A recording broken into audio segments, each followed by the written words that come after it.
हमारे मुल्क के प्लेयर्स का या मोस्टली प्लेयर्स का पूरी दुनिया के मसला क्या है? हमारा मसला ये है कि हम डॉक्टर भी बनना चाहते हैं, ठीक है, हम घर वालों को भी खुश रखना चाहते हैं, हम शादी के सारे फंक्शन भी अटेंड करना चाहते हैं, फेसबुक को भी अपडेट रखना चाहते हैं, अपनी गर्लफ्रेंड को भी खुश रखना चाहते हैं, दोस्तों को भी खुश रख के सारी वीडियोस देखना चाहते हैं और वर्ल्ड चैंपियन भी बनना चाहते हैं।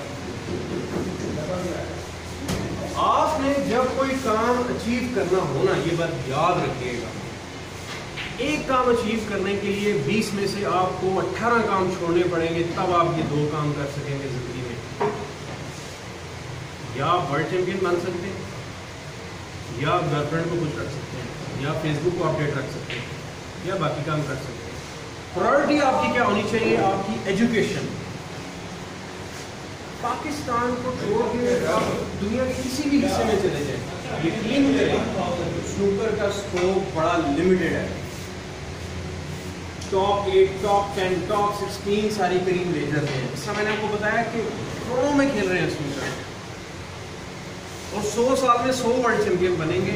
100 करोड़ वर्ल्ड चैंपियन नहीं बनेंगे कि हर बंदा हर हफ्ते वर्ल्ड चैंपियन बन जाए, नहीं, एक या साल में वर्ल्ड चैंपियन। तो आप कोशिश ये करें कि अपना प्रोफेशन, अपनी पढ़ाई, अपना बिजनेस, उन चीज़ों को जारी रखें, और उसके साथ आप कहें यार मैं अपने आप को स्केड्यूल करूं, मैं अपना फेसबुक ख़त्म करता हूं, मैं अपना स्मार्टफोन ख़त्म करता हूं, मैं ये सिनेमा जाना छोड़ता हूं, मैं ये दोस्तों के साथ लफंडरी पूड़ी ये छोड़ता हूं, मैं स्नूकर को 3 घंटे दे देता हूँ। 2-3 घंटे तो लग ही जाते हैं ना, मोटरसाइकिलों में इधर इधर पूड़ियाँ खाना टमकाने में लगे रहते हैं ना।